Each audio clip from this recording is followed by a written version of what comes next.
ओम श्री परमात्मने नमः। श्री गणेशाय नमः। ओम नमो भगवते वासुदेवाय।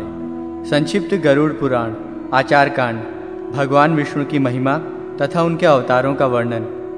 नरश्रेष्ठ भगवान श्री नर नारायण और भगवती सरस्वती तथा व्यासदेव को नमन करके पुराण का प्रवचन करना चाहिए, जो जन्म और जरा से रहित कल्याण स्वरूप अजन्मा तथा अजर है, अनंत एवं ज्ञान स्वरूप है, महान है, विशुद्ध, मल रहित, अनादि एवं पांच भौतिक शरीर से हीन है, समस्त इंद्रियों से रहित और सभी प्राणियों में स्थित हैं, माया से परे हैं, उन सर्वव्यापक परम पवित्र मंगलमय अद्वय भगवान श्रीहरि की मैं वंदना करता हूँ। मैं मन, वाणी और कर्म से विष्णु, शिव, ब्रह्मा, गणेश तथा देवी सरस्वती को सर्वदा नमस्कार करता हूँ।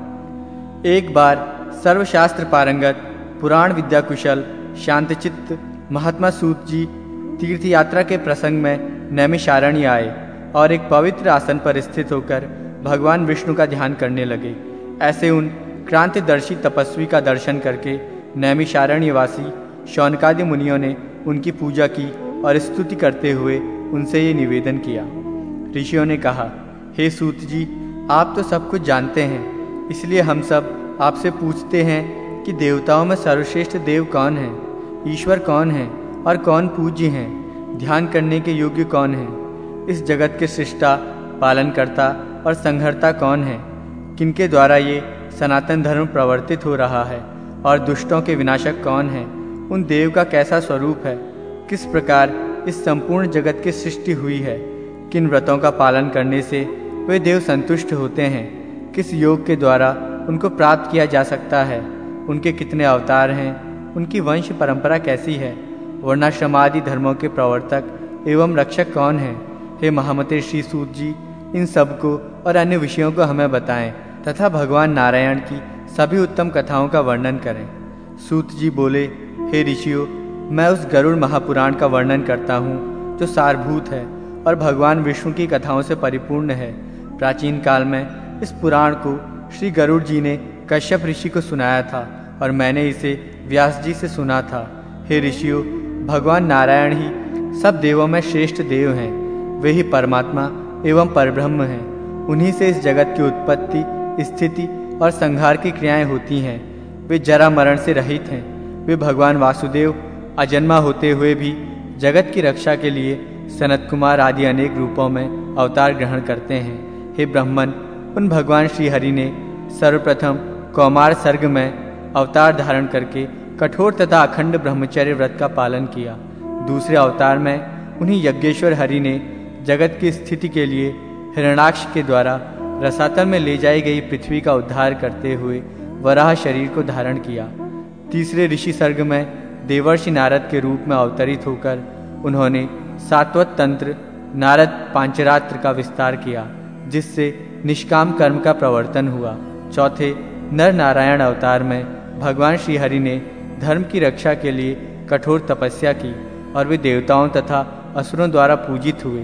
पांचवें अवतार में भगवान श्री हरि कपिल नाम से अवतरित हुए, जो सिद्धों में सर्वश्रेष्ठ हैं और जिन्होंने काल के प्रभाव से लुप्त हो चुके सांख्य शास्त्र की शिक्षा दी। छठे अवतार में भगवान नारायण ने महर्षि अत्रि की पत्नी अनुसुईया के गर्भ से दत्तात्रेय के रूप में अवतीर्ण होकर राजा अलर्क और प्रहलाद आदि को आन्वीक्षिकी विद्या का उपदेश दिया। सातवें अवतार में श्री नारायण ने इंद्रादि देवगणों के साथ यज्ञ का अनुष्ठान किया और इसी स्वयंभू मनवंतर में वे आकूति के गर्भ से रुचि प्रजापति के पुत्र रूप में यज्ञदेव नाम से अवतीर्ण हुए। आठवें अवतार में वे ही भगवान विष्णु नाभि एवं मेरु देवी के पुत्र रूप में ऋषभदेव नाम से प्रादुर्भूत हुए। इस अवतार में इन्होंने नारियों के उस आदर्श मार्ग गृहस्थाश्रम का निदर्शन किया जो सभी आश्रमों द्वारा नमस्कृत है। ऋषियों की प्रार्थना से भगवान श्रीहरि ने नवे अवतार में पार्थिव शरीर अर्थात पृथु का रूप धारण किया और गोरूपा पृथ्वी से दुग्ध रूप में अन्नादिक महौषधियों का दोहन किया, जिससे प्रजाओं के जीवन की रक्षा हुई। 10वें अवतार में मत्स्यावतार ग्रहण कर इन्होंने चाक्षुष मनवंतर के बाद आने वाले प्रलय काल में निराश्रित वैवस्वत मनु को पृथ्वी रूपी नौका में बैठाकर सुरक्षा प्रदान की। 11वें अवतार में देवों और दानवों ने समुद्र मंथन किया तो उस समय भगवान नारायण ने कूर्म रूप ग्रहण करके मद्रांचल पर्वत को अपनी पीठ पर धारण किया। उन्होंने 12वें अवतार में धन्वंतरी तथा 13वें अवतार में मोहिनी का रूप ग्रहण किया और इसी स्त्री रूप में उन्होंने अपने सौंदर्य से दैत्यों को मुग्ध करते हुए देवताओं को अमृत पान कराया। 14वें अवतार में भगवान विष्णु ने नृसिंह का रूप धारण करके अपने तेज नखाग्रों से पराक्रमी दैत्यराज हिरण्यकशिपु के हृदय को उसी प्रकार विदीर्ण किया जिस प्रकार चटाई बनाने वाला व्यक्ति तिनके को चीर डालता है। 15वें अवतार में वामन रूप धारण कर वे राजा बलि के यज्ञ में गए और देवों को 3 लोक प्रदान करने की इच्छा से उनसे 3 पग भूमि की याचना की। 16वें परशुराम नामक अवतार में ब्राह्मण द्रोही क्षत्रियों के अत्याचारों को देखकर उनको क्रोध आ गया और उसी भावावेश में उन्होंने 21 बार पृथ्वी को क्षत्रियों से रहित कर दिया। तदंतर 17वें अवतार में ये पराशर द्वारा सत्यवती से व्यास नाम से अवतरित हुए और मनुष्यों की अल्पज्ञता को जानकर इन्होंने वेद रूपी वृक्ष को अनेक शाखाओं में विभक्त किया। श्रीहरि ने देवताओं के कार्यों को करने की इच्छा से राजा के रूप में श्री राम नाम से 18वां अवतार लेकर समुद्र बंधन आदि अनेक पराक्रमपूर्ण कार्य किया। 19वें तथा 20वें अवतार में श्रीहरि ने वृष्णि वंश में कृष्ण एवं बलराम का रूप धारण करके पृथ्वी के भार का हरण किया। 21वें अवतार में भगवान कलयुग की संधि के अंत में देवद्रोहियों को मोहित करने के लिए कीकट देश में जिनपुत्र बुद्ध के नाम से अवतीर्ण होंगे और इसके पश्चात कलयुग की 8वीं संध्या में अधिकांश राजवर्ग के समाप्त होने पर वे श्रीहरि विष्णु यशा नाम के ब्राह्मण के घर में कल की नाम से अवतार ग्रहण करेंगे। हे द्विजो, मैंने यहाँ पर भगवान नारायण के कुछ ही अवतारों की कथा का वर्णन किया है। सत्य तो ये है कि सत्वगुण के अधिष्ठान भगवान विष्णु के असंख्य अवतार हैं। मनु, वेदवेत्ता तथा शिष्ट प्रवर्तक सभी ऋषि उन्हीं विष्णु की विभूतियाँ कही गई हैं। उन्हीं मनु आदि श्रेष्ठ ऋषियों से इस जगत की सृष्टि आदि होती है। इसीलिए व्रत आदि के द्वारा इनकी पूजा करनी चाहिए। प्राचीन काल में भगवान वेदव्यास ने इसी गरुड़ महापुराण को मुझे सुनाया था। गरुड़ पुराण की वक्त श्रोत्र परंपरा भगवान विष्णु द्वारा अपने स्वरूप का वर्णन तथा गरुड़ जी को पुराण संहिता के प्रणयन का वरदान। ऋषियों ने पुनः कहा, हे सूत जी महाराज, आपको महात्मा व्यास जी ने विष्णु कथा से आश्रित इस श्रेष्ठ गरुड़ महापुराण को किस प्रकार सुनाया था, वो सब आप हमें विधिवत सुनाने की कृपा करें। सूत जी बोले, एक बार मुनियों के साथ मैं बद्रिकाश्रम गया था। वहाँ पर परमेश्वर के ध्यान में निमग्न भगवान व्यास का मुझे दर्शन हुआ। उन्हें प्रणाम करके मैं वहीं पर बैठ गया और उन मुनीश्वर से मैंने पूछा, हे व्यास जी, आप परमेश्वर भगवान श्री हरि के स्वरूप और जगत की सृष्टि आदि को मुझे सुनाएं, क्योंकि मैं जानता हूँ कि आप उन्हीं परम पुरुष का ध्यान कर रहे हैं और उन सर्वज्ञ के स्वरूप का परिज्ञान भी आपको है। हे विप्रवृंद, मैंने व्यासदेव के सामने जब ऐसी जिज्ञासा की तो उन्होंने मुझसे जो कुछ कहा था वो सब मैं आप सभी से कह रहा हूँ, सुने। व्यास जी ने कहा, हे सूत जी, ब्रह्मा जी ने जिस प्रकार नारद एवं प्रजापति दक्ष आदि से तथा मुझसे इस पुराण की कथा कही थी, उसी प्रकार मैं गरुड़ महापुराण को सुनाता हूँ, आप सब उसे सुने। सूत जी ने पूछा, हे भगवान, ब्रह्मा जी ने देवर्षि नारद और प्रजापति दक्ष सहित आपसे किस प्रकार के पवित्र एवं सार तत्व बताने वाले पुराण को कहा था? व्यास जी ने कहा, एक बार नारद, दक्ष तथा भृगु आदि ऋषियों के साथ मैं ब्रह्मलोक में विद्यमान श्री ब्रह्मा जी के पास गया और उन्हें प्रणाम कर मैंने प्रार्थना की कि हे प्रभु, आप हमें सार तत्व बताने की कृपा करें। ब्रह्मा जी बोले, ये गरुड़ महापुराण अन्य सभी शास्त्रों का सारभूत है।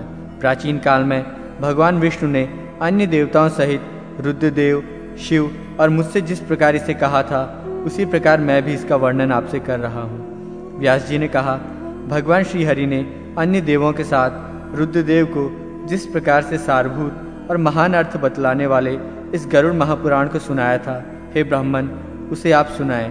ब्रह्मा जी बोले, एक बार इंद्रादि देवताओं के साथ मैं कैलाश पर्वत पर पहुंच गया।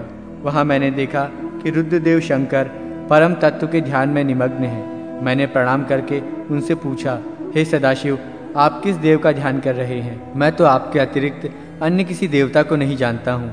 इन सभी देवताओं के साथ उस परम सार तत्व को जानने की मेरी इच्छा है, अतः आप उसका वर्णन करें। श्री रुद्र जी ने ब्रह्मा जी से कहा, मैं तो सर्वफलदायक, सर्वव्यापी, सर्वरूप, सभी प्राणियों के हृदय में अवस्थित परमात्मा तथा सर्वेश्वर उन भगवान विष्णु का ध्यान करता हूँ। हे पितामह, उन्हीं विष्णु की आराधना करने के लिए मैं शरीर में भस्म तथा सिर पर जटाजूट धारण करके व्रताचरण में निरत रहता हूँ। जो सर्वव्यापक, जयशील, अद्वैत, निराकार एवं पद्मनाभ हैं, जो निर्मल तथा पवित्र हंस स्वरूप हैं, मैं उन्हीं परमपद परमेश्वर भगवान श्री हरि का ध्यान करता हूँ। इस सार तत्व श्री विष्णु के विषय में उन्हीं के पास चलकर हम सभी को पूछना चाहिए, जिनमें संपूर्ण जगत का वास है।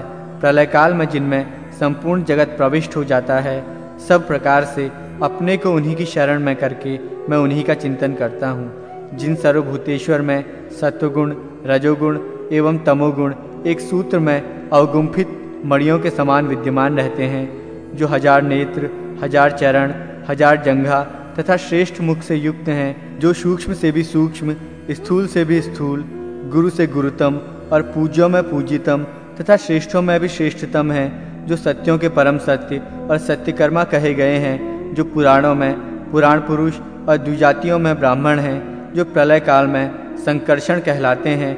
मैं उन्हीं परम उपास्य की उपासना करता हूँ, जिन सत असत से परे ऋत, सत्य स्वरूप, एकाक्षर, प्रणव स्वरूप परब्रह्म की देव, यक्ष, राक्षस और नागगण अर्चना करते हैं, जिनमें सभी लोग उसी प्रकार स्फुरित होते हैं जिस प्रकार जल में छोटी छोटी मछलियाँ स्फुरित होती हैं, जिनका मुख अग्नि, मस्तक द्युलोक, नाभि आकाश, चरण युग्म पृथ्वी और नेत्र सूर्य तथा चंद्र हैं। ऐसे उन विष्णुदेव का मैं ध्यान करता हूँ, जिनके उदर में स्वर्ग, मर्त्य एवं पाताल ये तीनों लोक विद्यमान हैं। समस्त दिशाएं जिनकी भुजाएं हैं, पवन जिनका उच्छ्वास है, मेघमालाओं का समूह जिनका केशपुंज है, नदियां ही जिनकी सभी अंगों की संधियां हैं, और चारों समुद्र जिनकी कुक्षी है, जो कालातीत हैं, यज्ञ एवं सत असत से परे हैं, जो जगत आदि के कारण तथा स्वयं अनादि हैं। ऐसे उन नारायण का मैं चिंतन करता हूँ, जिनके मन से चंद्रमा, नेत्रों से सूर्य और मुख से अग्नि उत्पन्न है, जिनके चरणों से पृथ्वी की, कानों से दिशाओं की और मस्तक से स्वर्ग की सृष्टि हुई है, जिन परमेश्वर से सर्ग, प्रतिसर्ग, वंश, मनवंतर तथा वंशानुचरित प्रवर्तित हुआ है, उन देव की मैं आराधना करता हूँ। परम सार तत्व का ज्ञान प्राप्त करने के लिए हम सभी को उन्हीं की शरण में जाना चाहिए।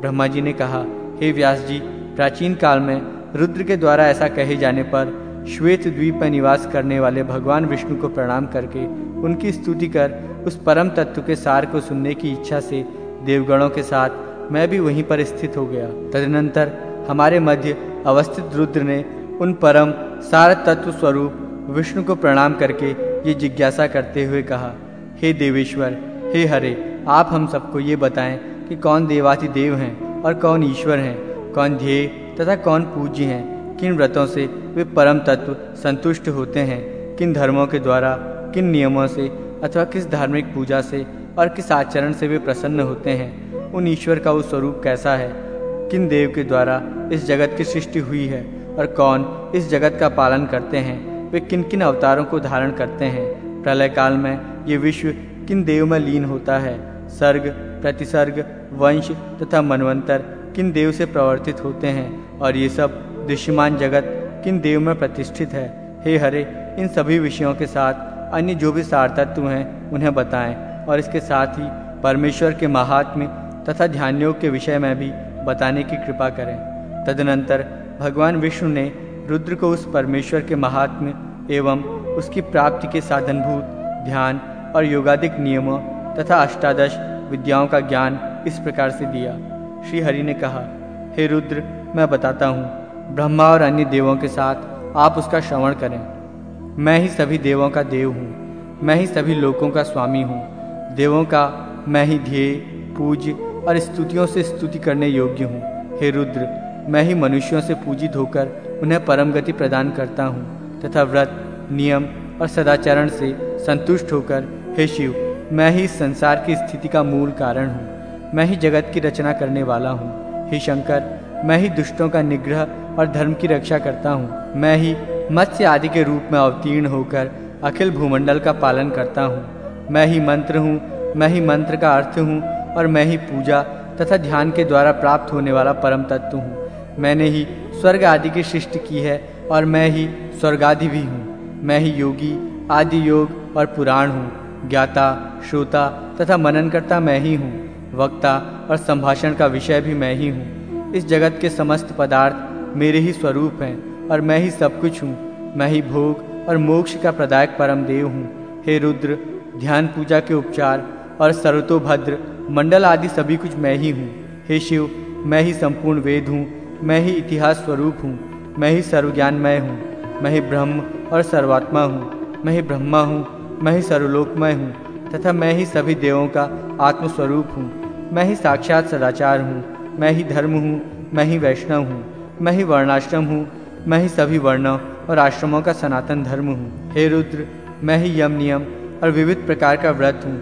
मैं ही सूर्य, चंद्र एवं मंगल आदि ग्रह हूँ। प्राचीन काल में पृथ्वी पर पक्षीराज गरुड़ ने तपस्या के द्वारा मेरी ही आराधना की थी। उनकी तपस्या से संतुष्ट होकर मैंने उनसे कहा था कि आप मुझसे अभीष्ट वर मांग लें। उस समय गरुड़ ने कहा, हे हरि, नागों ने मेरी माता विंता को दासी बना लिया है। हे देव, आप प्रसन्न होकर मुझे ये वर प्रदान करें कि मैं उनको जीतकर अमृत प्राप्त करने में समर्थ हो सकूं और माँ को, नागों की माता कद्रुकी की दास्ता से मुक्त करा सकूं। मैं आपका वाहन बन सकूं, महान बली, महान शक्तिशाली, सर्वज्ञ और नागों को विदीर्ण करने में समर्थ हो सकूं तथा जिस प्रकार पुराण संहिता का रचनाकार हो सकूं वैसा ही करने की कृपा करें। श्री विष्णु बोले, हे पक्षीराज गरुड़, आपने जैसा वर मांगा है वैसा ही सब कुछ होगा। आप नागों की दास्ता से अपनी माता विंता को मुक्त करवा सकेंगे। सभी देवताओं को जीतकर अमृत ग्रहण करने में आपको सफलता होगी। अत्यंत शक्ति संपन्न होकर आप मेरे वाहन होंगे। विषयों के विनाश की शक्ति भी आपको प्राप्त होगी। मेरी कृपा से आप मेरे ही महात्म्य को कहने वाली पुराण संहिता का प्रणयन करेंगे। मेरा जैसा स्वरूप कहा गया है वैसा ही आप में भी प्रकट होगा। आपके द्वारा प्रणीय ये पुराण संहिता आपके गरुड़ नाम से लोक में प्रसिद्ध होगी। हे विंतासुत, जिस प्रकार देव देवों के मध्य में ऐश्वर्य और श्री रूप में विख्यात हूँ, उसी प्रकार हे गरुड़, सभी पुराणों में ये गरुड़ महापुराण भी ख्याति अर्जित करेगा। जैसे विश्व में मेरा कीर्तन होता है वैसे ही गरुड़ के नाम से आपका भी संकीर्तन होगा। हे पक्षी श्रेष्ठ, अब आप मेरा ध्यान करके उस पुराण का प्रणयन करें। हे रुद्र, मेरे द्वारा ये वरदान दिए जाने के बाद इसी संबंध में कश्यप ऋषि के द्वारा पूछे जाने पर गरुड़ ने इसी पुराण को उन्हें सुनाया। कश्यप ने इस गरुड़ महापुराण का श्रवण करके गारुड़ी विद्या के बल से एक जले हुए वृक्ष को भी जीवित कर दिया था। गरुड़ ने स्वयं भी इसी विद्या के द्वारा अनेक प्राणियों को जीवित किया था। यक्षी ओम उम स्वाहा ये जप करने योग्य गारुड़ी पराविद्या है। हे रुद्र, मेरे स्वरूप से परिपूर्ण गरुड़ द्वारा कहे गए इस गरुड़ महापुराण को आप सुने। गरुड़ पुराण के प्रतिपाद्य विषयों का निरूपण।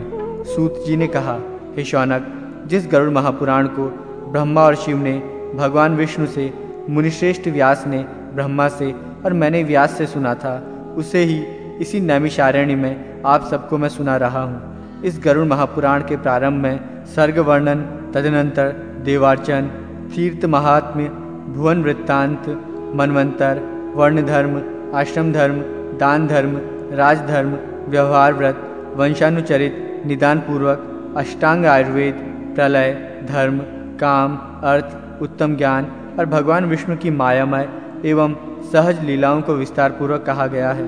भगवान वासुदेव के अनुग्रह से इस गरुड़ महापुराण के उपदेष्टा रूप में श्री गरुड़ सब प्रकार से अत्यंत सामर्थ्यवान हो गए और उसी प्रभाव से उन्हीं के वाहन बनकर विशिष्ट स्थिति तथा प्रलय के भी कारण बन गए।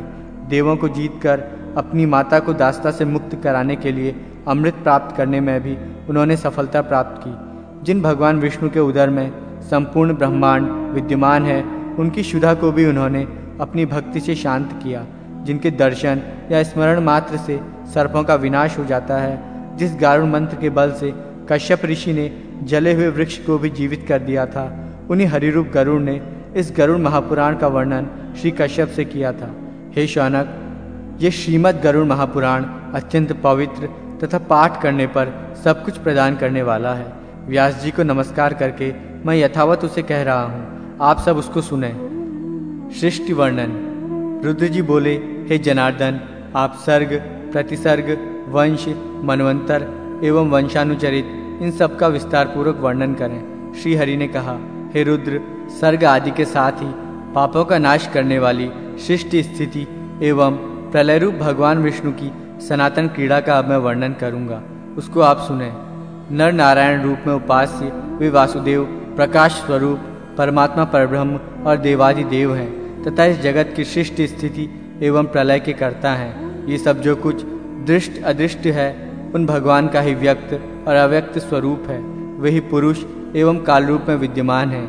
जिस प्रकार बालक क्रीड़ा करता है उसी प्रकार व्यक्त रूप में भगवान विष्णु और अव्यक्त रूप में काल एवं पुरुष निराकार ब्रह्म की क्रीड़ा होती है। उन्हीं लीलाओं को आप भी सुने। उन परमात्मा परमेश्वर का आदि और अंत नहीं है। वे ही जगत को धारण करने वाले अनंत पुरुषोत्तम हैं। उन्हीं परमेश्वर से अव्यक्त की उत्पत्ति होती है और उन्हीं से आत्मा पुरुष भी उत्पन्न होता है। उस अव्यक्त प्रकृति से बुद्धि, बुद्धि से मन, मन से आकाश, आकाश से वायु, वायु से तेज, तेज से जल और जल से पृथ्वी की उत्पत्ति हुई है। हे रुद्र, इसके पश्चात हिरण्मय अंड उत्पन्न हुआ।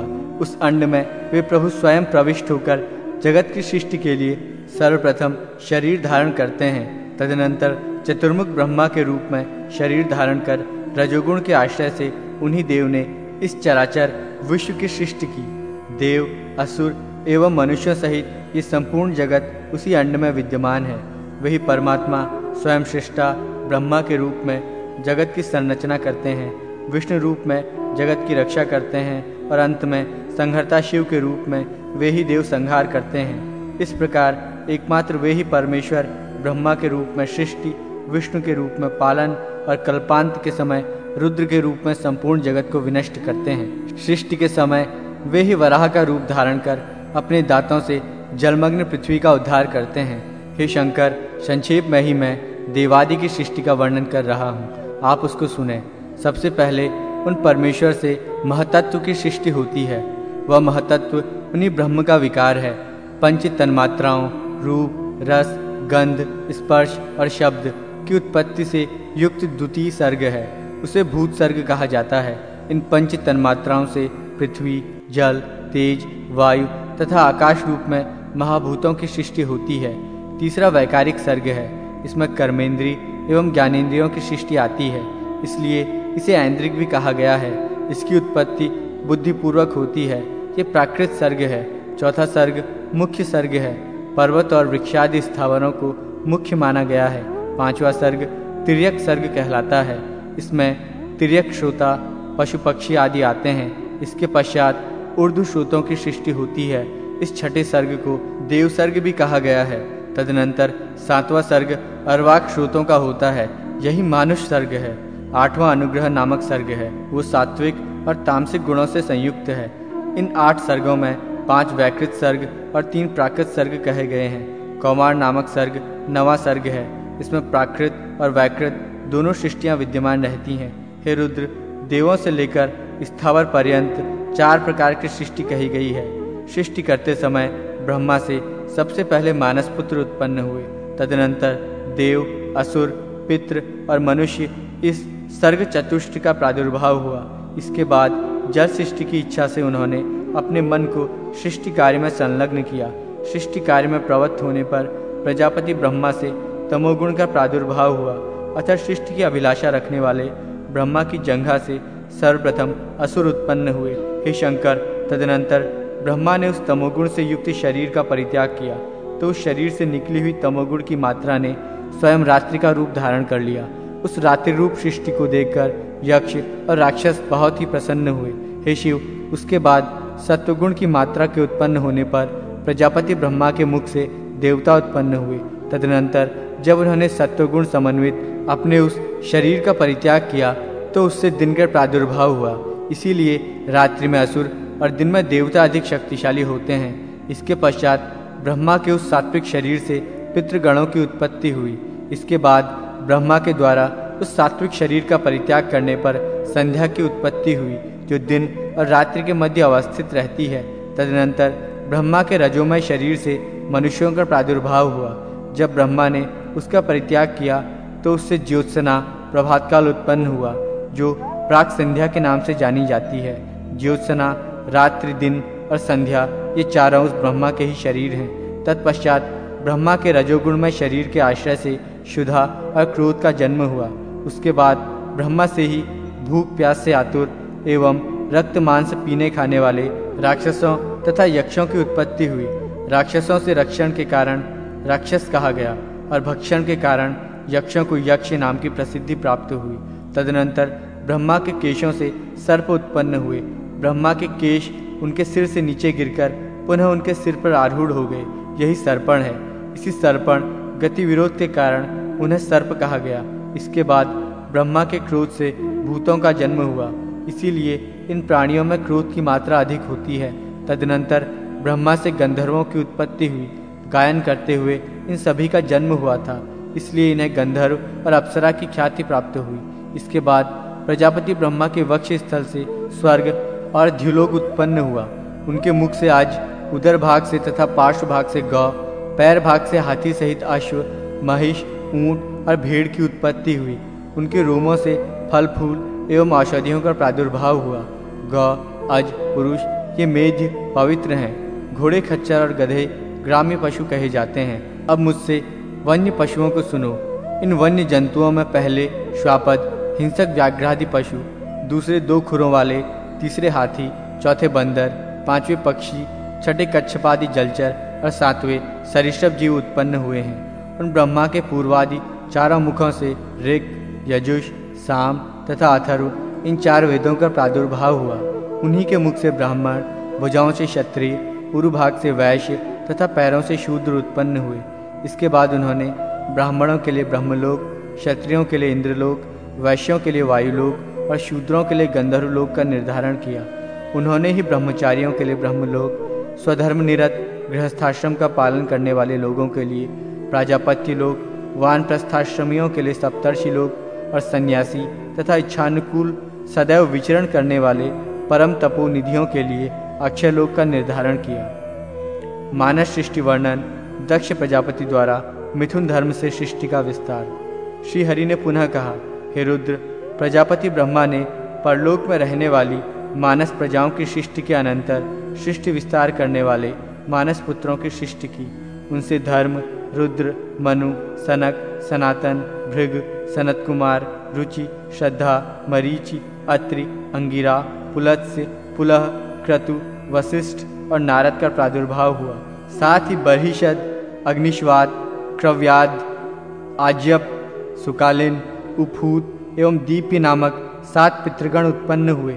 इन बर्हिषदादि 7 पितृगणों में प्रथम 3 पितृगण अमूर्त रूप और शेष 4 मूर्तिमान हैं। कमल योनि ब्रह्मा के दक्षिण अंगूठे से ऐश्वर्य संपन्न दक्ष प्रजापति और वाम अंगूठे से उनकी भार्या का जन्म हुआ। प्रजापति ने अपनी उस पत्नी के गर्भ से अनेक शुभ लक्षणों वाली कन्याओं को उत्पन्न किया और उन्हें ब्रह्मा के मानस पुत्रों को समर्पित कर दिया। उन्होंने सती नाम की पुत्री का विवाह रुद्र के साथ किया। उनसे रुद्र के असंख्य महापराक्रमशाली पुत्रों की उत्पत्ति हुई। दक्ष ने असाधारण रूपवती सुंदर लक्षणों वाली ख्याति नामक पुत्री भृगु को समर्पित की, जिससे भृगु के धाता और विधाता नामक 2 पुत्र हुए। उसी ख्याति से भगवान नारायण की जो श्री नामक पत्नी है, उनकी भी उत्पत्ति हुई। उन श्री के गर्भ से हरि ने बल और उन्माद नामक 2 पुत्रों को उत्पन्न किया है। महात्मा मनु के आयति और नियति नाम वाली 2 कन्याएं हुई, जिनका विवाह भृगुपुत्र धाता और विधाता के साथ हुआ। उन दोनों से एक एक पुत्र का जन्म हुआ। आयति के गर्भ से धाता ने प्राण और नियति के गर्भ से विधाता ने मृकुंड को उत्पन्न किया। उन्हीं मृकुंड से महामुनि मार्कंडेय की उत्पत्ति हुई। मरीच की पत्नी संभूति ने पौर्णमास नामक एक पुत्र को जन्म दिया। उस महात्मा पौर्णमास के 2 पुत्र हुए, जिनका नाम विरजा और सर्वग है। अंगिरा ने दक्ष कन्या स्मृति से अनेक पुत्र और सिनी वाली, कुहू, राका तथा अनुमति नामक 4 कन्याओं को जन्म दिया। अनुसूया ने अत्रि से चंद्रमा, दुर्वासा एवं योगी दत्तात्रेय नामक 3 पुत्रों को उत्पन्न किया। पुलस की पत्नी प्रीति से दत्तोली नामक पुत्र हुआ। प्रजापति पुलह की पत्नी क्षमा से कर्मश, अर्थवीर तथा सहिष्णु नामक 3 पुत्र उत्पन्न हुए। क्रतु की पत्नी सुमति से 60,000 बालखिल्य ऋषियों की उत्पत्ति हुई। ये सभी ऊर्ध्वरेता, अंगुष्ठ पर्व परिमाण वाले तथा देदीप्यमान सूर्य के समान तेजस्वी हैं। वशिष्ठ की पत्नी ऊर्जा से रज, गात्र, ऊर्ध्वबाहु, शरण, अनग, सुतपा और शुक्र ये 7 पुत्र हुए। ये सभी सप्तर्षि थे। हे हर, उस दक्ष प्रजापति ने शरीरधारी अग्नि को स्वाहा नामक पुत्री प्रदान की थी। उस स्वाहा देवी ने अग्निदेव से पावक, पवमान तथा शुचि नामक ओजस्वी 3 पुत्रों को प्राप्त किया। दक्ष कन्या स्वधा ने पितरों से मेना तथा वैतरणी नाम वाली 2 पुत्रियों को जन्म दिया। वे दोनों कन्याएं ब्रह्मवादिनी थीं। मेना का विवाह हिमाचल के साथ हुआ। हिमाचल ने मेना से मैनाक नामक पुत्र उत्पन्न किया तथा गौरी पार्वती नाम से प्रसिद्ध पुत्री को उत्पन्न किया, जो पूर्व जन्म में सती थी। हे शिव, तदनंतर भगवान ब्रह्मा ने अपने ही समान गुण वाले स्वयंभू मनु को जन्म दिया और उन्हें प्रजापालन के कार्य में नियुक्त किया। उन्हीं ब्रह्मा से देवी शतरूपा का आविर्भाव हुआ।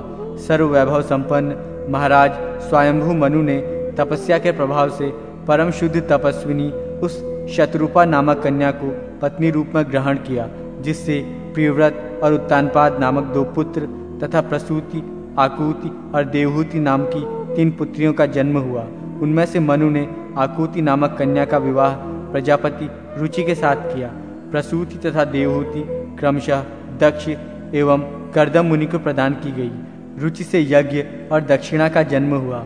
यज्ञ से दक्षिणा के 12 पुत्र हुए, जो महाबलशाली याम, देवगण विशेष के नाम से प्रसिद्ध हैं। दक्ष प्रजापति ने प्रसूति से 24 श्रेष्ठ कन्याओं की उत्पत्ति की। उन कन्याओं में श्रद्धा, लक्ष्मी, धृति, तुष्टि, पुष्टि, मेधा, क्रिया, बुद्धि, लज्जा, वपु, शांति, रिद्धि और कीर्ति नाम की जो 13 कन्याएं थीं, उनको पत्नी के रूप में दक्षिणा के पुत्र धर्म ने स्वीकार किया। इसके बाद शेष जो ख्याति, सती, संभूति, स्मृति, प्रीति, क्षमा, सन्नति, अनुसूया, ऊर्जा, स्वाहा और स्वधा नामक 11 कन्याएं थीं, उनका विवाह क्रमशः मुनिश्रेष्ठ भृगु, महादेव, मरीचि, अंगिरा, पुलत्स्य, पुलह, क्रतु, अत्रि, वशिष्ठ, अग्नि और पितृगणों के साथ हुआ। श्रद्धा ने काम, लक्ष्मी ने दर्प, धृति ने नियम, तुष्टि ने संतोष तथा पुष्टि ने लोभ को उत्पन्न किया। मेधा से श्रुत का तथा क्रिया से दंड, लय और विनय नामक 3 पुत्रों का जन्म हुआ। बुद्धि ने बोध को, लज्जा ने विनय को, वपु ने व्यवसाय को एवं शांति ने क्षेम को उत्पन्न किया। रिद्धि से सुख और कीर्ति से यश उत्पन्न हुए। ये सभी धर्म के पुत्र हैं। धर्म के पुत्र काम की पत्नी का नाम रति है। उसके पुत्र को हर्ष कहा गया है। दक्ष प्रजापति ने किसी समय अश्वमेध यज्ञ का अनुष्ठान किया। उस यज्ञ में रुद्र और सती के अतिरिक्त निमंत्रित दक्ष के सभी जामाता अपनी पत्नियों के साथ उपस्थित हुए। ऐसा देखकर बिन बुलाए ही सती भी उस यज्ञ में जा पहुंची, किंतु वहां अपने पिता दक्ष के द्वारा किए गए तिरस्कारपूर्ण व्यवहार को देखकर उनसे न रहा गया और उन्होंने वहीं पर अपने प्राणों का परित्याग कर दिया। वे ही सती पुनः हिमालय से मेना के गर्भ में उत्पन्न हुई और गौरी के नाम से प्रसिद्ध होकर शंभु की पत्नी बनी। तदनंतर उनसे गणेश और कार्तिकेय हुए। सती के देहत्याग से अत्यंत क्रुद्ध महातेजस्वी भृंगीश्वर पिनाकपाणि भगवान शंकर ने यज्ञ का विध्वंस करके उस दक्ष को ये शाप दिया कि तुम ध्रुव के वंश में मनुष्य होकर जन्म ग्रहण करोगे। ध्रुव वंश तथा दक्ष प्रजापति की 60 कन्याओं की संततियों का वर्णन। श्री हरि ने रुद्र से कहा, उत्तानपाद की सुरुचि नामक पत्नी से उत्तम और सुनीति नाम वाली भार्या से ध्रुव नामक पुत्र उत्पन्न हुआ। उनमें ध्रुव ने देवर्षि नारद की कृपा से प्राप्त उपदेश के द्वारा देवाधिदेव भगवान जनार्दन की आराधना करके श्रेष्ठ स्थान प्राप्त किया। ध्रुव के महाबलशाली एवं पराक्रमशील श्लिष्ट नाम का पुत्र हुआ। उसने प्राचीन बरही नामक पुत्र की उत्पत्ति हुई। उससे उदारधि नामक पुत्र ने जन्म लिया। उसके दिवंजय नामक पुत्र हुआ। उसका पुत्र रिपु हुआ। रिपु से चाक्षुष नामक पुत्र ने जन्म लिया। उसी ने चाक्षुष मनु की ख्याति प्राप्त की थी। उस चाक्षुष मनु से रुरु उत्पन्न हुआ। तदनंतर उसके भी ऐश्वर्य संपन्न अंग नाम वाला एक पुत्र हुआ। उस पुत्र से वेन ने जन्म लिया, जो नास्तिक एवं धर्मच्युत था। मुनियों के द्वारा किए गए कुशाघात से उस अधर्मी वेन की मृत्यु हुई। उसके बाद पुत्र प्राप्त करने के लिए तपस्वियों ने उसके उरुभाग का मंथन किया, जिससे एक पुत्र हुआ जो अत्यंत छोटा और कृष्ण वर्ण का था। मुनियों ने उससे कहा, त्वम निषीद अर्थात तुम बैठो। इसी शब्द के कथन से उसको निषाद नाम की प्रसिद्धि प्राप्त हुई और वो विंध्याचल में निवास करने के लिए चला गया। तदनंतर उन मुनियों ने पुनः उस वेन के दाहिने हाथ का मंथन किया। उस मंथन कर्म से वेन को विष्णु का मानस रूप धारण करने वाला पृथु नाम का पुत्र हुआ। राजा पृथु ने प्रजा की जीवन रक्षा के लिए पृथ्वी का दोहन किया। उस पृथुराज का अंतर्धान नामक एक पुत्र था। उससे हविर्धान नामक पुत्र की उत्पत्ति हुई। उस हविर्धान का पुत्र प्राचीन बरही हुआ, जो पृथ्वी का एक क्षत्रिय सम्राट था। उसने लवण समुद्र की पुत्री सामुद्री के साथ विवाह किया। उस प्राचीन बरही से सामुद्री ने 10 पुत्रों को जन्म दिया। ये सभी प्राचेतस नाम वाले धनुर्वेद में निष्णात हुए। धर्माचरण में निरत रहते हुए इन लोगों ने 10,000 वर्षों तक जल में निमग्न होकर अत्यंत कठिन तपस्या की। तपस्या के प्रभाव से प्रजापति का पद प्राप्त करने वाले उन तपस्वियों का विवाह मारीशा नामक कन्या से हुआ। शिव के शाप से ग्रस्त दक्ष ने इसी मारीशा के गर्भ से पुनः जन्म ग्रहण किया। दक्ष ने सबसे पहले 4 प्रकार की मानस प्रजाओं की सृष्टि की, किंतु महादेव के शाप से उन मानस संतानों की अभिवृद्धि नहीं हुई। अतः उन प्रजापति ने स्त्री पुरुष के संयोग से होने वाली मैथुनी सृष्टि की इच्छा की। इसके बाद दक्ष ने प्रजापति वीरण की पुत्री असिकनी के साथ विवाह किया। इस असिकनी के गर्भ से उन दक्ष के 1000 पुत्र उत्पन्न हुए। नारद के उपदेश से वे सभी पृथ्वी की अंतिम सीमा को जानने के लिए निकल पड़े, किंतु पुनः वापस नहीं आए। हे हर, इस प्रकार उन 1000 पुत्रों के नष्ट हो जाने पर दक्ष ने पुनः 1000 पुत्रों को जन्म दिया। वे सभी शबलाश्व नाम से प्रसिद्ध हुए। उन लोगों ने भी अपने बड़े भाइयों के मार्ग का ही अनुसरण किया। पुत्रों के ऐसे विनाश को देखकर क्रुद्ध दक्ष ने नारद को शाप दे दिया कि तुम्हें भी पृथ्वी पर जन्म लेना होगा। अतः नारद कश्यप मुनि के पुत्र रूप में उत्पन्न हुए। इसके बाद दक्ष प्रजापति ने असिकनी से 60 रूपवती कन्याओं को जन्म दिया, जिनमें से उन्होंने 2 कन्याओं का विवाह अंगिरा के साथ किया। उनके द्वारा 2 कन्याएं कृशाश्व, 10 कन्याएं धर्म, 14 कन्याएं कश्यप तथा 28 कन्याएं चंद्रमा को दी गई। हे महादेव, इसके पश्चात दक्ष ने मनोरमा, भानुमति, विशाला तथा बहुधा नामक 4 कन्याओं का विवाह अरिष्ट नेमि के साथ किया। दक्ष प्रजापति ने कृशाश्व को सुप्रजा और जया नामक कन्याओं को प्रदान किया।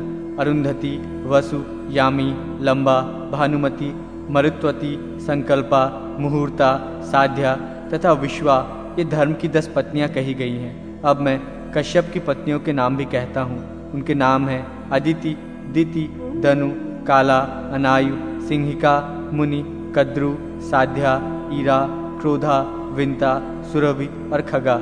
हे रुद्र, धर्म की पत्नी विश्वा से विश्वदेव और साध्या से साध्य गणों की उत्पत्ति हुई है।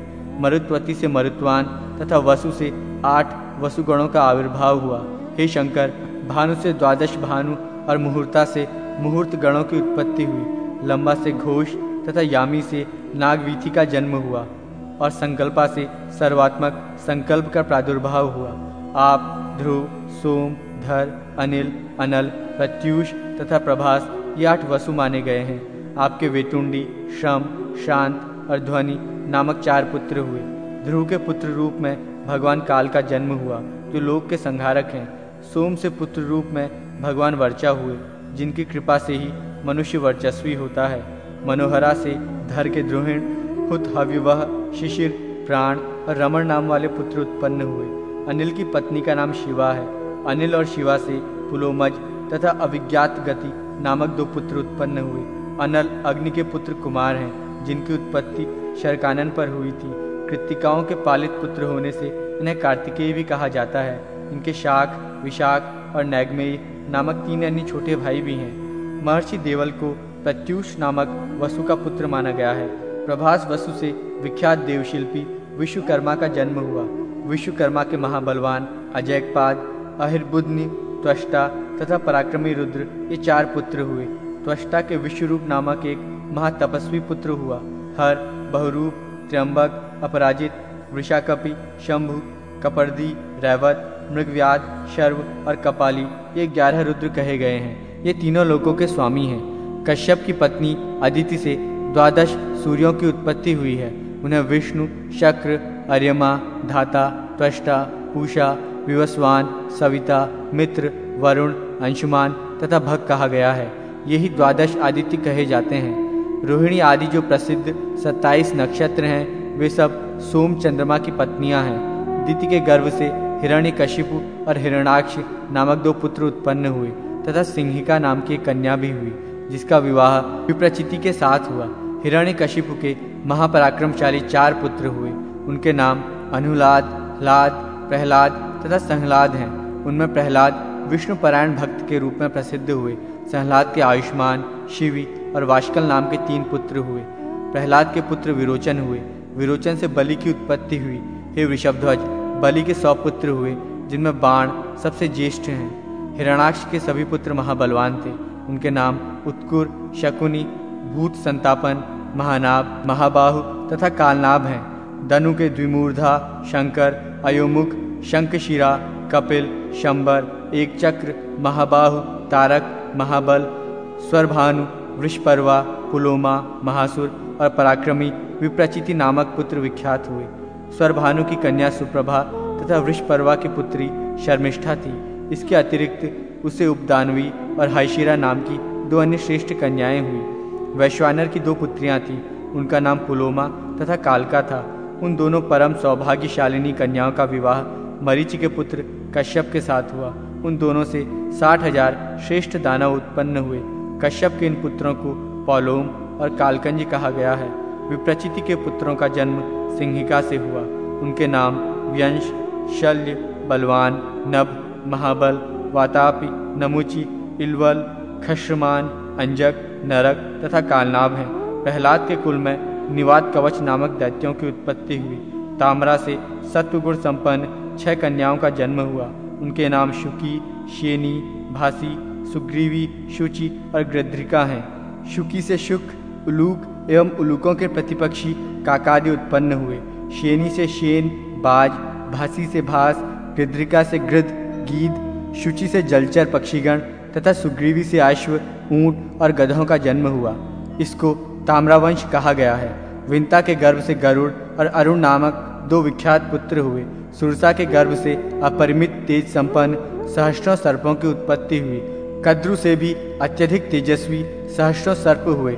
इन सभी सर्पों में प्रधान सर्प शेष, वासुकी, तक्षक, शंख, श्वेत, महापद्म, कंबल, अश्वतर, एलापत्र, नाग, कर्कोटक और धनंजय हैं। इस सर्प समूह को क्रोध से परिपूर्ण जाने।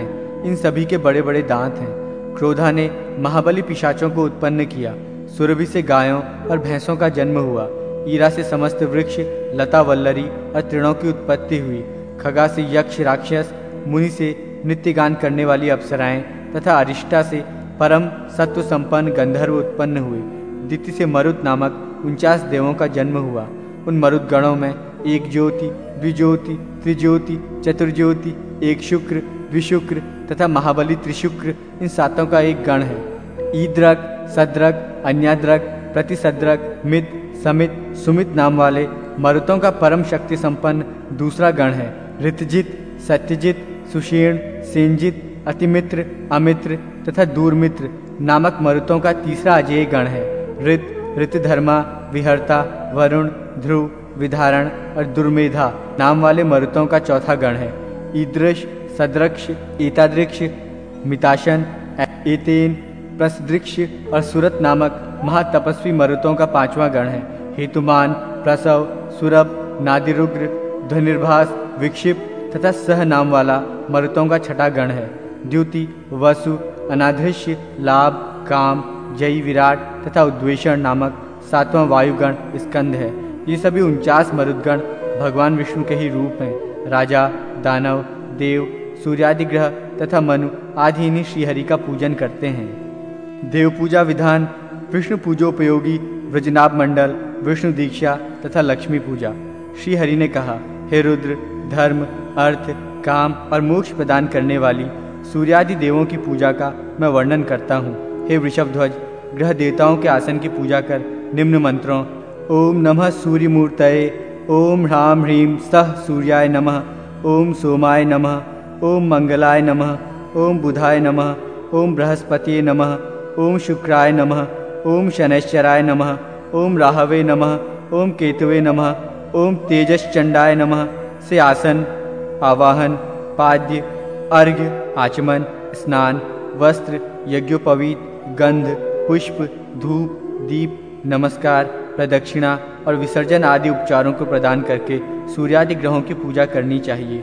ओम ह्रां शिवाय नमः मंत्र से आसन की पूजा कर ओम ह्रां शिव मूर्तये शिवाय नमः मंत्र से नमस्कार करके और साधक शिव पूजा में सर्वप्रथम ओम ह्रां हृदयाय नमः, ओम ह्रीं शिरसे स्वाहा, ओम ह्रूं शिखाय वषट, ओम ह्वैं कवचाय हुं, ओम ह्रां नेत्रत्रयाय वषट, ओम ह्रम अस्त्राय नमः इन मंत्रों से षडंगन्यास करें।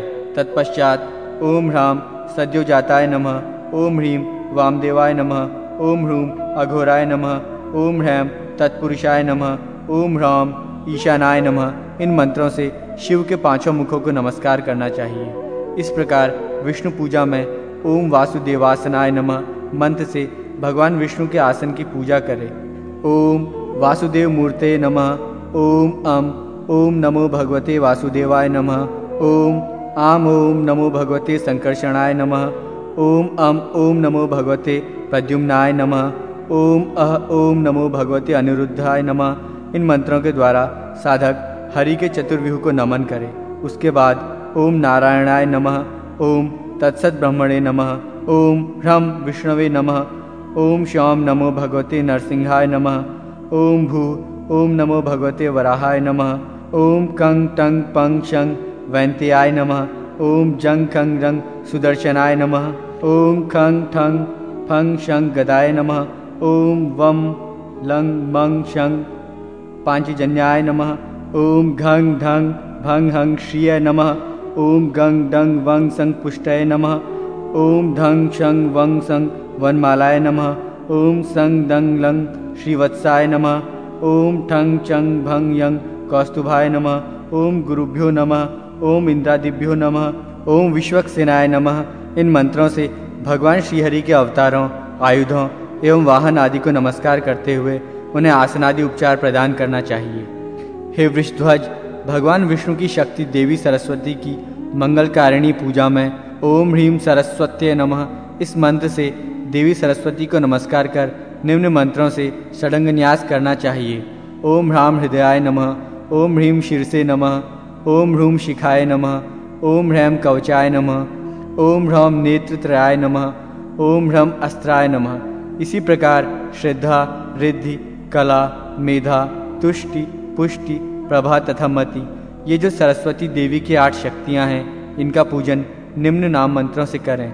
ओम ह्रीं श्रद्धाय नमः, ओम ह्रीं रिद्धे नमः, ओम ह्रीं कलाय नमः, ओम ह्रीं मेधाय नमः, ओम ह्रीं तुष्टये नमः, ओम ह्रीं पुष्टये नमः, ओम ह्रीं प्रभाय नमः, ओम ह्रीं मत्ये नमः। इन शक्तियों की पूजा करने के पश्चात क्षेत्रपाल, गुरु और परम गुरु का ओम क्षेत्रपालाय नमः, ओम गुरुभ्यो नमः, ओम परम गुरुभ्यो नमः इन मंत्रों से नमस्कार करना चाहिए। तदनंतर कमलवासिनी सरस्वती देवी को आसनादि उपचार प्रदान करना चाहिए। पूजन के अनंतर सूर्यादि देवताओं के लिए प्रयुक्त होने वाले मंत्रों से उनका पवित्रारोहण करना चाहिए। श्री हरि ने कहा, हे शिव, भगवान विष्णु की विशेष पूजा के लिए 5 प्रकार के रंगों से बने हुए चूर्ण के द्वारा वज्रनाभ मंडल का निर्माण करना चाहिए जो 16 समान कोष्ठकों से संयुक्त हो। वज्रनाभ मंडल बनाकर सबसे पहले न्यास करे और उसके बाद भगवान श्रीहरि की पूजा करे।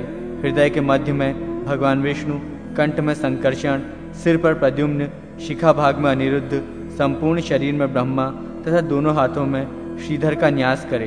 तत्पश्चात अहम विष्णु, मैं ही विष्णु हूँ ऐसा ध्यान करते हुए पद्म के कर्णिका भाग में भगवान श्रीहरि की स्थापना करे। इसी प्रकार मंडल के पूर्व में संकर्षण, दक्षिण में प्रद्युम्न, पश्चिम में अनिरुद्ध और उत्तर में ब्रह्म की स्थापना करे। तदनंतर ईशान कोण में श्रीधर तथा पूर्वादि दिशाओं में इंद्रादि देवों की स्थापना करनी चाहिए। यथा पूर्व दिशा में ओम इंद्राय नमः मंत्र से इंद्र, अग्निकोण में ओम अग्नये नमः मंत्र से अग्नि, दक्षिण दिशा में ओम यमाय नमः मंत्र से यम, नैऋत्य कोण में ओम निरृत्ये नमः मंत्र से निरृत्य, पश्चिम दिशा में ओम वरुणाय नमः मंत्र से वरुण, वायु कोण में ओम वायवे नमः मंत्र से वायु, उत्तर दिशा में ओम कुबेराय नमः मंत्र से कुबेर और ईशान कोण में ओम ईशानाय नमः मंत्र से ईशान नामक दिक्पाल की स्थापना करें। उसके बाद उन सभी देवों की गंधादि उपचारों के द्वारा पूजा करनी चाहिए। इससे साधक परम पद को प्राप्त हो जाता है। श्री हरि ने पुनः कहा, हे रुद्र, दीक्षित शिष्य को वस्त्र से अपने दोनों नेत्र बंद करके अग्नि में देवता के मूल मंत्र से 108 आहुतियां प्रदान करनी चाहिए। हे रुद्र, पुत्र लाभ के लिए द्विगुण 216, साधना सिद्धि के निमित्त त्रिगुण 324 और मोक्ष प्राप्ति की कामना से देशिक उपदेष्टा आचार्य को चाहिए कि वो चतुर्गुण 432 आहुतियां उसी विष्णु मंत्र से प्रदान करे। विद्वान देशिक को सबसे पहले भगवान का ध्यान करना चाहिए। तदनंतर वे वायवी कला यंग बीज मंत्र से शिष्यों की स्थिति, आग्नेय कला रंग बीज मंत्र के द्वारा उनकी मनस्ताप वेदना तथा वारुण कला वम बीज मंत्र से हृदय की स्थिति, धर्म की अभिरुचि का विचार करें। इसके बाद देशिक को उस परम तेज में आत्म तेज का निक्षेप करके जीवात्मा और परमात्मा के ऐक्य अर्थात अभेद ज्ञान का चिंतन करना चाहिए। तदनंतर वे आकाश तत्व में ओंकार का ध्यान कर शरीर में स्थित अन्य कारणभूत वायु, अग्नि, जल तथा पृथ्वी तत्व का चिंतन करें। इस प्रकार प्रणव ओंकार मंत्र का चिंतन करते हुए प्रत्येक कारणभूत तत्वों पर जो साधक विजय प्राप्त करता है, वो शरीरधारी होने के कारण उस पंच महाभूत के ज्ञान रूपी शरीर को ग्रहण कर लेता है। अतः हे वृषभध्वज, अपने अंतःकरण में उस सूक्ष्म शरीरधारी क्षेत्रज्ञ ज्ञान को उत्पन्न करके प्रत्येक महाभूत को उसी में संयुक्त करने का प्रयत्न करना चाहिए। मंडलादि के निर्माण में जो लोग असमर्थ हैं, वे मात्र मानस मंडल की कल्पना करके भगवान श्रीहरि का पूजन करें। शरीर में ब्रह्मा तीर्थादि की कल्पना की गई है, अतएव उसी क्रम से वो मानस मंडल भी 4 द्वारों से युक्त है। हाथ को पद्म तथा अंगुलियों को पद्मपत्र कहा गया है। हथेली उस पद्म की कर्णिका है और नख उसके केशर हैं। इसलिए साधक को उस हाथ रूपी कमल में सूर्य, चंद्र, इंद्र, अग्नि तथा यम सहित श्री हरि का ध्यान करके उनकी पूजा करनी चाहिए। उसके बाद उद्देशिक सावधान होकर अपने उस हाथ को शिष्य के सिर पर रखे, क्योंकि हाथ में विष्णु विद्यमान रहते हैं। अतः ये हाथ स्वयं विष्णु स्वरूप है। उस हाथ के स्पर्श मात्र से शिष्य के समस्त पाप विनष्ट हो जाते हैं। तदनंतर गुरु शिष्य की विधिवत पूजा करे और उस शिष्य का नामकरण करे। श्री हरि ने रुद्र से कहा, अब मैं सिद्धि प्राप्त करने के लिए स्थंडिल आदि में की जाने वाली श्री लक्ष्मी की पूजा के संबंध में कह रहा हूँ। सबसे पहले ओम श्रीं ह्रीं महालक्ष्मी नमः ये कहकर साधक श्रांग श्रीं श्रूं श्रैंग श्रौंग श्रह इन बीज मंत्रों से क्रमशः हृदय, सिर, शिखा, कवच, नेत्र और अस्त्र में इस प्रकार से तड़ंग न्यास करे।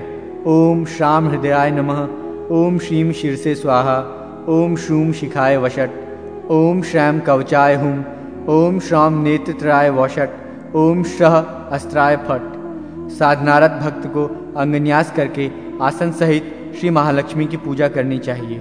इसके बाद 4 प्रकार के वर्णों से अनुरंजित पद्मगर्भ 4 द्वार और 64 प्रकोष्ठों से युक्त मंडल के मध्य लक्ष्मी और उनके अंगों का तथा एक कोण में दुर्गा, गण एवं गुरु का, तदनंतर अभीष्ट सिद्धि प्राप्त करने के लिए तत्पर साधक अग्नि आदि कोणों में क्षेत्रपाल देवों की पूजा करके हवन करे।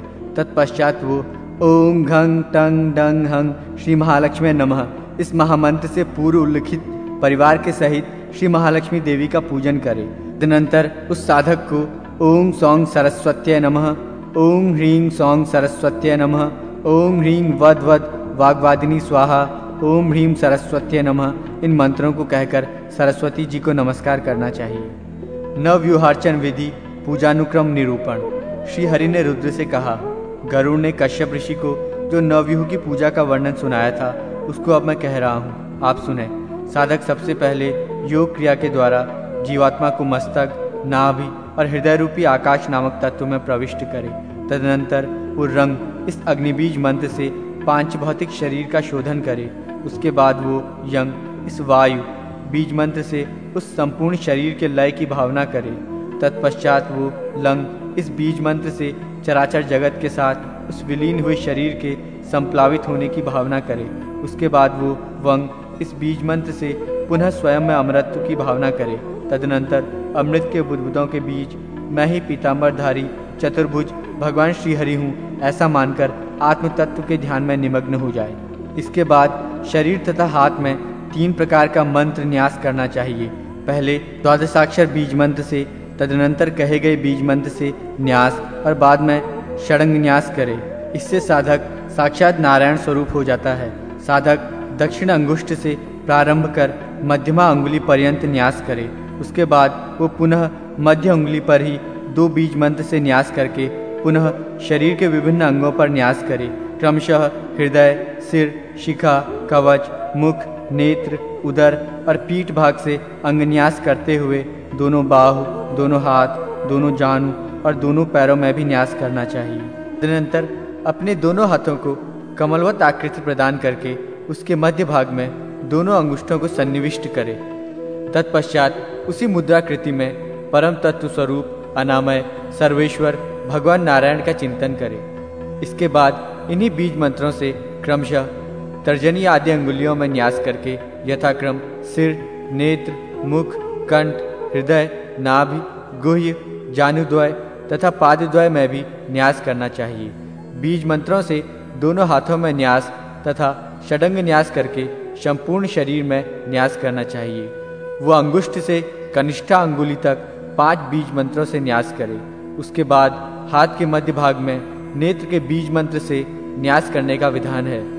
अंगन्यास में भी इसी क्रम से हृदय भाग में हृदय, मस्तक में मस्तक, शिखा में शिखा, दोनों स्तन प्रदेश में कवच, नेत्र द्वय में नेत्र तथा दोनों हाथों में अस्त्र बीज मंत्र को अवस्थित करना चाहिए। तदनंतर उन्हीं बीज मंत्रों से दिशाओं को प्रतिबद्ध करके साधक पूजन की क्रिया प्रारंभ करे। सबसे पहले एकाग्रचित्त होकर उसको अपने हृदय में योग पीठ का ध्यान करना चाहिए। उसके बाद वो आग्नेय आदि से पूर्व दिशाओं में यथाक्रम धर्म, ज्ञान, वैराग्य और ऐश्वर्य को विन्यस्त करके पूर्वादि दिशाओं में अधर्मादि का न्यास करे। यथा अग्निकोण में ओम धर्माय नमः, नैऋत्य कोण में ओम ज्ञानाय नमः, वायुकोण में ओम वैराग्याय नमः और ईशान कोण में ओम ऐश्वर्याय नमः। पूर्व दिशा में ओम अधर्माय नमः, दक्षिण दिशा में ओम अज्ञानाय नमः, पश्चिम दिशा में ओम अवैराग्याय नमः तथा उत्तर दिशा में ओम अनैश्वर्याय नमः कहकर न्यास करे। साधक इस प्रकार इन न्यास विधियों से आच्छादित अपने शरीर को आराध्य का पीठ और स्वयं को उसी का स्वरूप समझकर पूर्वाभिमुख उन्नत अवस्था में स्थिर होकर अनंत भगवान विष्णु को अपने में प्रतिष्ठित करे। तदनंतर ज्ञान रूपी सरोवर में उत्पन्न ऊपर की उठी हुई कर्णिका से युक्त शतपत्र वाले 8 दिशाओं में प्रसरित श्वेत अष्टदल कमल का ध्यान करे। तत्पश्चात साधक को ऋग्वेदादि के मंत्रों से सूर्य, चंद्र तथा अग्नि स्वरूप मंडलों का क्रमशः एक के ऊपर एक का ध्यान करना चाहिए। उसके बाद वो पूर्वादि दिशाओं में भगवान केशव के पास ही अवस्थित विमलादि शक्तियों को अष्टदल कमल पर विन्यस्त करके नवी शक्ति को कर्णिका में स्थापित करे। इस प्रकार ध्यान करके उस साधक को योगपीठ की विधिवत पूजा करनी चाहिए। तत्पश्चात वो पुनः मन से भगवान विष्णु का अंग सहित आवाहन कर उस योगपीठ में उन्हें प्रतिष्ठित करे। तदनंतर पूर्वादि चारों दिशाओं में अवस्थित चतुर्दल कमल पर हृदय आदि न्यास करना चाहिए। कमल के मध्य भाग में तथा कोणों पर अस्त्र मंत्र का न्यास करे, अर्थात उसके पूर्व दल में हृदयाय नमः, दक्षिण दल में शिर से स्वाहा, पश्चिम दल में शिखाय वषट, उत्तर दल में कवचाय हुम, मध्य में नेत्र त्रयाय वषट तथा कोण में अस्त्राय फट कहकर न्यास करना चाहिए। तत्पश्चात पूर्वादि दिशाओं में यथाक्रम संकर्षण आदि के बीज मंत्रों को विन्यस्त करने का विधान है। तदनंतर वो पूर्व और पश्चिम दिशा के द्वार पर ओम वैंत्याय नमः कहकर वैंतेय को प्रतिष्ठित करे। उसके बाद दक्षिण द्वार पर ओम सुदर्शनाय नमः, ओम सहस्राराय नमः का उच्चारण करके 1000 अरों वाले सुदर्शन चक्र की वो स्थापना करे। तदनंतर दक्षिण द्वार पर ओम श्रीये नमः मंत्र से श्री का न्यास करके उत्तर द्वार पर ओम लक्ष्मी नमः मंत्र से लक्ष्मी को प्रतिष्ठित करे। साधक को इसके बाद उत्तर दिशा में ओम गदाय नमः मंत्र से गदा, कोणों में ओम शंखाय नमः मंत्र से शंख का न्यास करना चाहिए। तत्पश्चात उन विष्णुदेव के दोनों ओर आयुधों का न्यास करना चाहिए।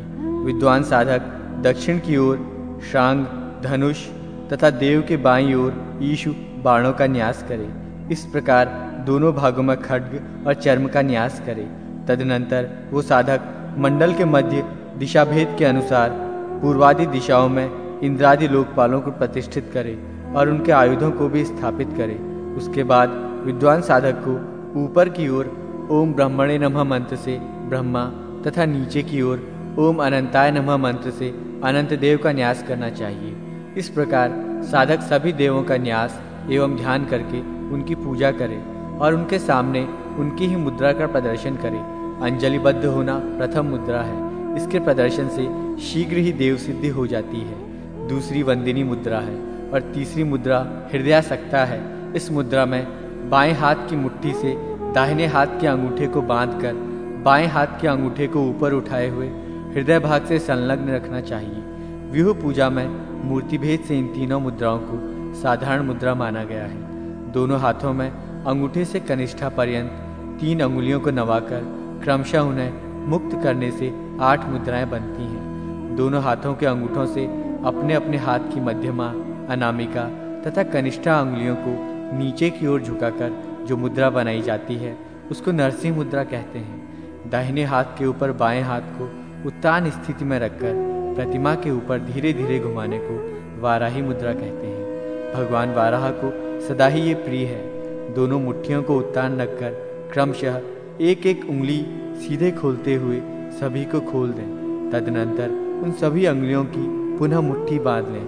यह अंग मुद्रा कहलाती है। साधक को इन मुद्राओं का प्रदर्शन क्रमशः 10 दिक्पालों के लिए करना चाहिए। भगवान वासुदेव, बलराम, प्रद्युम्न तथा अनिरुद्ध क्रमशः प्रथम, द्वितीय, तृतीय और चतुर्थ देवस्थान के अधिकारी देव हैं। साधक को ओम अंग वासुदेवाय नमः मंत्र से वासुदेव, ओम आंग बलाय नमः मंत्र से बलराम, ओम अम प्रद्युम्नाय नमः मंत्र से प्रद्युम्न तथा ओम अह अनिरुद्धाय नमः मंत्र से अनिरुद्ध की पूजा करनी चाहिए। ओंकार, तत्सत, हुं, शौंग तथा भू ये पांचों क्रमशः नारायण, ब्रह्मा, विष्णु, नरसिंह और महावराह भगवान के बीज मंत्र हैं। इसलिए साधक ओम नारायणाय नमः मंत्र से भगवान नारायण, ओम तत्सत ब्रह्मणे नमः मंत्र से पद्ययोनि ब्रह्मा, ओम हुम विष्णवे नमः मंत्र से विष्णु, ओम शौम नरसिंहाय नमः मंत्र से नरसिंह तथा ओम भू महावराय नमः मंत्र से आदिवराह का पूजन करें। उपर्युक्त इन 9 देवताओं वासुदेव, बलराम, प्रद्युम्न, अनिरुद्ध, नारायण, ब्रह्मा, विष्णु, नरसिंह तथा महावराह नवव्यूह का वर्णन क्रमशः श्वेत, अरुण, हरिद्रावत पीत, नील, श्यामल, लोहित, मेघवत श्याम, अग्निवत पीत एवं मधुपिंगल है। अर्थात वासुदेव श्वेत, बलदेव अरुण, प्रद्युम्न हरिद्रावत पीत, अनिरुद्ध नील, नारायण श्याम, ब्रह्मा रक्ताभ, विष्णु मेघवत श्याम, नरसिंह अग्निवत पीत तथा वराहदेव मधुपिंगल वर्ण की तेजस्वी आभा से सुशोभित रहते हैं। ओम कंग टंग पंग शंग बीज मंत्र से गरुड़, ओम जंग खंग वंग बीज मंत्र से सुदर्शन, ओम शंग चंग फंग शंग बीज मंत्र से गदा देवी, ओम वंग लंग मंग शम बीज मंत्र से शंख, ओम घंग ढंग भंग हंग बीज मंत्र से श्री लक्ष्मी, ओम गंग जंग वंग शंग बीज मंत्र से पुष्टि, ओम घंग वंग बीज मंत्र से वनमाला, ओम दंग संग बीज मंत्र से श्रीवत्स और ओम छंग डंग पंग यंग बीज मंत्र से कस्तुमणि युक्त है। इसके अतिरिक्त मैं स्वयं अनंत विष्णु हूँ। ये सभी उस देवाधिदेव विष्णु के अंग हैं। गरुड़ कमल के समान लाल, गदा कृष्णवर्ण, पुष्टि शिरीष पुष्प रंग के समान आभा से समन्वित तथा लक्ष्मी सुवर्ण कांति से सुशोभित है। शंख पूर्ण चंद्र की कांति के समान श्वेत और कौस्तुभमणि नवोदित अरुण के सदृश वर्ण वाला है। चक्र सहस्त्र सूर्यों की कांति के सदृश और श्रीवत्स कुंद पुष्प के समान श्वेत है। वनमाला 5 वर्णों से युक्त पंचवर्णी और अनंत भगवान मेघ की भांति श्याम वर्ण का है। जिन अस्त्रों के रंगों का वर्णन यहाँ नहीं किया गया है वे सभी विद्युत कांति के समान है। भगवान विष्णु के इन समस्त अंगों को पुंडरीकाक्ष नामक विद्या से अर्घ्य और पाद्यादि समर्पित करने चाहिए। पूजानुक्रम निरूपण। श्री हरि ने कहा, हे रुद्र, देव के पूजन का जो क्रम है उसके ज्ञान के लिए पूजा विधि के क्रम को कहा जा रहा है। सर्वप्रथम साधक को ओम नमः मंत्र से परमात्मा का स्मरण करना चाहिए। तदनंतर वो यम रम वम लम इन बीज मंत्रों के द्वारा शरीर की शुद्धि करके ओम नमः इस मंत्र से चतुर्भुज भगवान विष्णु के रूप में ही अपने को मान ले। तत्पश्चात करन्यास तथा देहन्यास करे। तदनंतर हृदय में योगपीठ की पूजा का विधान है, जिनको मंत्रों से करे। इसके बाद साधक कर्णिका के मध्य में अंग वासुदेवाय नमः कहकर भगवान वासुदेव को नमस्कार करके मंत्रों से हृदय आदि न्यास करे। तदनंतर मंत्रों से संकर्षण आदि व्यूह देवों को नमस्कार करे। तत्पश्चात साधक मंत्रों से भगवान विष्णु के वाहन एवं आयुधादि को नमस्कार करे। तत्पश्चात बीज मंत्रों से इंद्रादि दिक्पालों को नमस्कार करना चाहिए। इसके बाद क्रमशः पूर्वोक्त इंद्र आदि दिक्पाल देवताओं के आयुधों को प्रणाम करने का विधान है।